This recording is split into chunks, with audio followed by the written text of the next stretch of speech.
Today, I'm going to tell you how much of water you should add to make a perfect rava upma. The ratio of the ingredients for making the rava upma, that is the rava is to water, is very important.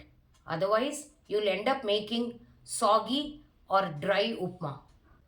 Suppose we are going to take 200 grams of rava or approximately 1 glass of rava. Keep 3 glasses of water ready for this, or the ratio is 1 is to 3.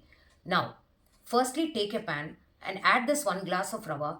Add a teaspoon of oil or ghee according to your taste and fry it nicely till a very low light brown. Now, transfer this into a plate and keep it aside. Now take the same pan, add about 3 teaspoons of oil and a teaspoon of ghee also. Now add seasonings like chana dal, urad dal, little mustard, hing, ginger, chili and garam masala, etc. according to your taste. Now when the mustard splutters well, and add about 2 and 3/4 glass of water to it. Add the salt also at this stage.